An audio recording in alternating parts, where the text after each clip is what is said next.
सबकी आवाज़ media network में आपका इस्तकबाल है।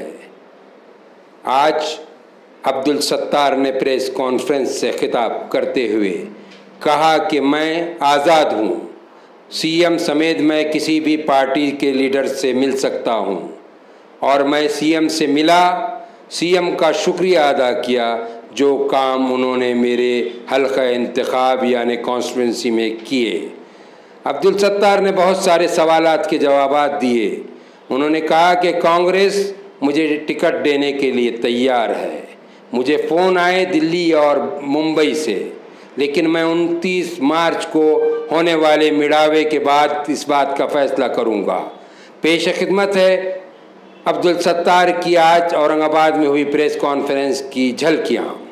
लोकसभा चुनाव को मुद्देनजर रखते हुए ये प्रेस कॉन्फ्रेंस, लोगों में जो एक वीडियो वायरल हुआ उसके बदल जो शंका थी वो शंका दूर करने के लिए मैंने ये प्रेस कॉन्फ्रेंस बुलाई है।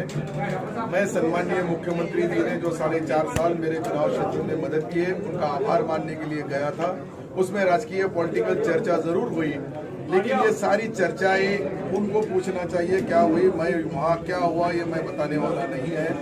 लेकिन मुख्यमंत्री जी ने मुझे जो मदद की मैंने उनके आभार माना और अब मैंने कांग्रेस पार्टी छोड़ दिया है और उसके साथ साथ मैंने वहाँ जो हमारे विधानसभा सदस्य पद का भी राजीनामा दे चुका हूँ। वो जो राजीनामा देने के बाद अब मैं अभी तक मुझे जो मुख्यमंत्री ने मदद की उसका मैंने खुलासा किया।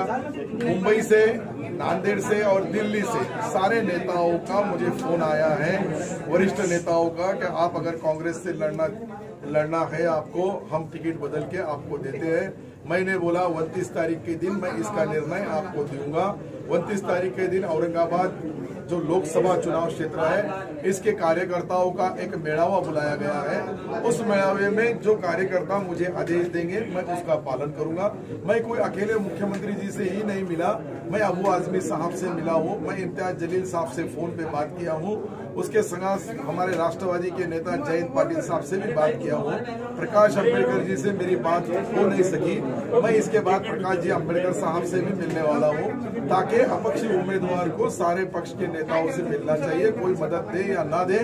मैं एक कांग्रेस का कार्यकर्ता पहले था, अब मैं अपक्ष उम्मीदवार हूँ, तो लोगों के बीच में जाना है तो लोगों की चर्चा करने से पहले लोगों ने बताया कि वरिष्ठ नेताओं से आप चर्चा कर लो, तो कोई भी पार्टी का होगा, कोई भी जात का होगा, कोई भी धर्म का होगा, ये सबसे चर्चा करने के बाद में अपक्ष की उम्मीदवारी मैं 29 तारीख को कार्यकर्ताओं के बीच उसकी घोषणा होने वाली है। सत्तार भाई, आप ये बता रहे हैं कि 29 तारीख के दिन आपके जो वर्कर्स है उनसे बात करने के बाद में ही जो आप कोई फैसला लेंगे।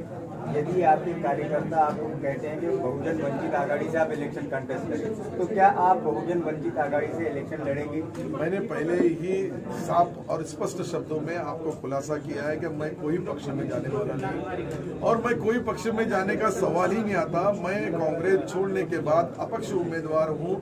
जब मैं सारे पक्षों से, सारे नेताओं से मिला और उसमें बहुजन वंचित आघाड़ी के नेताओं से भी रिक्वेस्ट करने वाला हूं, लेकिन कोई पार्टी में जाने वाला नहीं। मैं अपक्ष बोल के चुनाव लड़ूंगा और मेरे कार्यकर्ताओं ने अपक्ष नहीं बोले तो छोड़ दूंगा। जैसा आपने भी बताया कि कांग्रेस को भी आपको जवाब दिया तो आपके वर्कर्स के जवाब पर ही रहेगा। मैं कोई पार्टी से नहीं लड़ूंगा। अगर क्या बोले तुम कोई पार्टी में जाऊंगा नहीं, आप समझ रहे नहीं बात को। मैं आपने क्या बोला है कि तुम इनसे उम्मीदवारी लेंगे क्या, तो वो पार्टी में पहले जाना पड़ेगा जब भी उम्मीदवारी लेना पड़ेगी। तो मैं वो उम्मीदवारी, जब मैं कोई पार्टी में जाऊंगा नहीं तो उम्मीदवारी कांग्रेस का, मैं आज तक 36 साल से वर्कर हूँ, 20 साल से एमएलए हूँ, कई बार नगर अध्यक्ष रहा हूँ और ये सारी समस्याएं जो है मैंने वरिष्ठ नेताओं के पास मेरी है।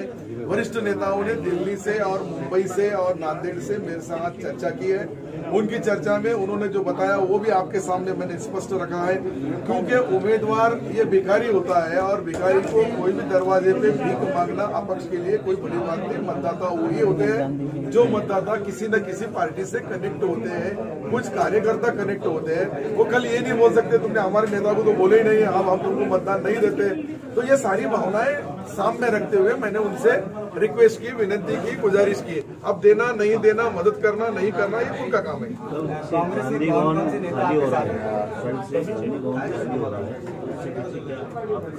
मैंने तो पार्टी छोड़ दिया, मैं किसी गांधी भवन को खाली और भरना क्यों बोलूंगा? मैंने छोड़ दिया तो मैं अब गांधी भवन का निर्णय मैं कैसे दूंगा? गांधी भवन का निर्णय जो गांधी भवन चलाते उनसे लेना पड़ेगा। देखो मेरा सामान था, मैंने उठा के ले जाना कैसा? मैं पार्टी छोड़ दिया तो फिर मैं वहां का। थँक यू, धन्यवाद। आता प्रश्न असा आहे का सर्वच तुमच्या समोर मी बोललो तर तुम्ही एक त्याचा वेगळा अर्थ काढतील, मग अजून तेल नमक मिरची लावून नवीन बातमी सुरू। त्यांच्याशी आम्ही चर्चा करू। एक मिनिट, त्या बैठकीत असं काय ठरलंय का रावसाहेब बोला हा ते हे पहा, त्या चर्चेमध्ये मी आज सर्वच बोललो तर कसं चालल?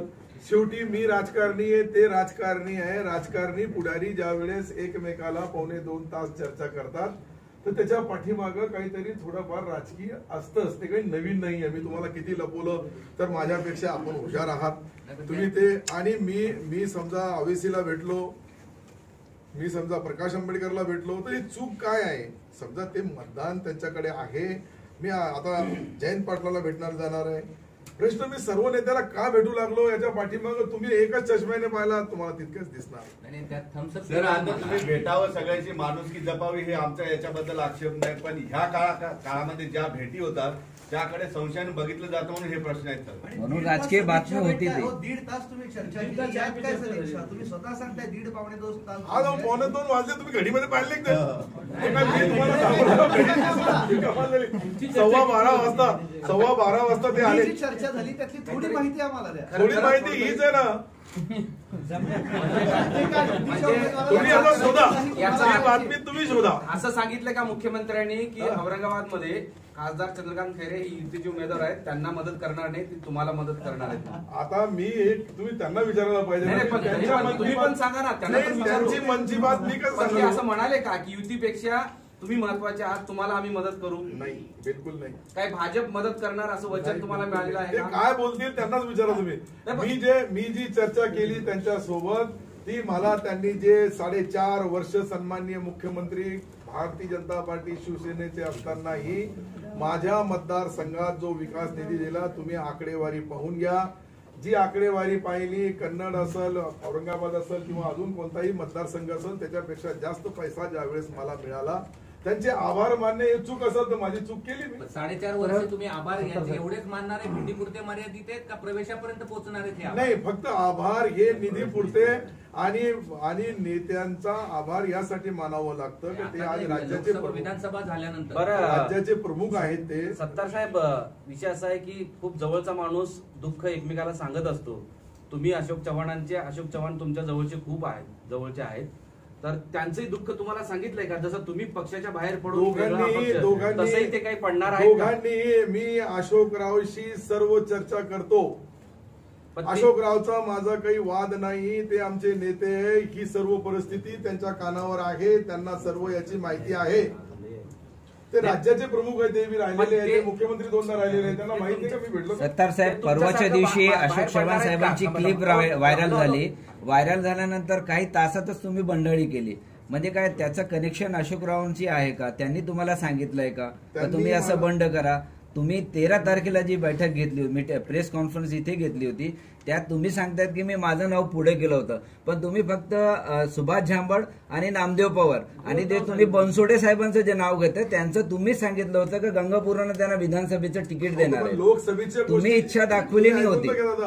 तो तुम्ही आता तो कनेक्शन मी काय बोललो का त्यावेळेस त्यांनी जी मागणी केली होती त्या लिस्टची घोषणा बोलल्यावर तुम्हाला तुम्ही समजूच लागले नाही का? त्यावेळेस आम्ही समजलो, तुम्ही काय मीटिंगला होते, आता हे उभे आहे, सॉरी हे इथे बनसोडे सर बोलण्याचा तुम्ही समजू लागले नाही का? बनसोडे सरांच्या बाबतीत मग नंतर शेवटी जे तिकिटावर फायनल आला आणि त्यांचं नाव पुढे येऊ लागला, त्यावेळेस काही पत्रकारांनी बनसोडे सरांचा काय करणार, तर मी म्हणलं मी त्यांना विधानसभा गंगापूरमध्ये मदत करणार, त्यांना उमेदवारी मागणार। आता मीच काँग्रेस पक्षामध्ये नाहीये तर आता दुसऱ्याला उमेदवारी देण्याचा प्रश्न राहिला का? पण तुमची अशी म्हणणं आहे की तुम्ही पण इच्छुक होते लोकसभेत, तुम्ही इच्छुक होते, आंबेडकरांना ती उमेदवारी मिळाली आहे, बरोबर, ठीक आहे. आता स्वतः झांबड साहेबांनीच काल सांगितलं की जर त्यांना जर इच्छा असेल तर मी थांबतो, मी मागे होतो माझी उमेदवारी. अपक्ष म्हणूनच का प्रश्न आता तुमचं काय नेमकी भूमिका असणार आहे त्यांच्या या वक्तव्यावर? तेच तो बोलू लागलो.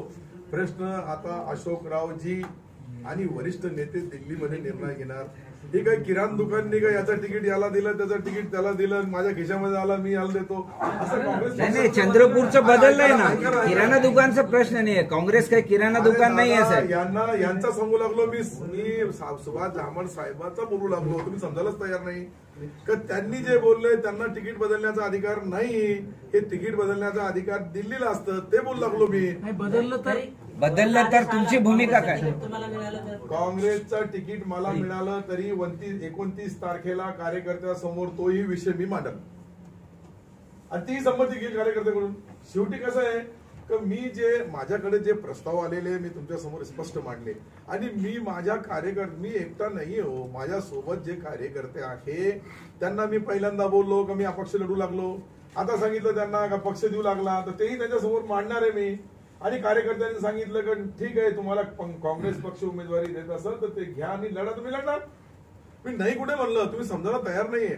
परंतु आता कार्यकर्ते जोपर्यंत बोलणार नाही तोपर्यंत एक सेकंड कार्यकर्त्याने मला सांगितलं तू खुलेआम चर्चा आहे म्हणजे मी आम खास आम याने सर्व आणि त्याच्यामध्ये खास लोक बोलवलेले आहे आम खास. तर त्या आम खासवर कार्यकर्ते जे निर्णय देतील ते मला मान्य राहील. सर काँग्रेसमधून तुम्हाला काँग्रेसमधून मागच्या एकच मिनिट थांबा. काल अशी चर्चा होती आणि तसं झालंय का याचं स्पष्टीकरण द्या की काँग्रेसने तुम्हाला आताही विचारलेलं आहे की सत्तर तुम्हाला लढायचं असेल तर आम्ही हे तिकीट द्यायला तुम्हाला तयार आहोत. हे खरं आहे? निश्चित खरं आहे. आमची याच्यावर 17 मिनिटं चर्चा झाली. 17 मिनिटाच्या चर्चेमध्ये त्यांनी मला जालना औरंगाबाद दोघांचंही सांगितलं की दोन्ही निवडणुकीमध्ये तुम्ही कोणतीही मतदारसंघ निवडा, काँग्रेस तुम्हाला वरिष्ठ नेते तुम्हाला देण्यास तयार आहे. तर मी त्यांना सांगितलं की ही गोष्ट मी आता 29 तारखेला लोकांच्या समोर मांडल. लोकांनी सांगितलं काँग्रेसचं तिकीट घ्या, मी निवडणूक लढणार. झालं स्पष्टीकरण.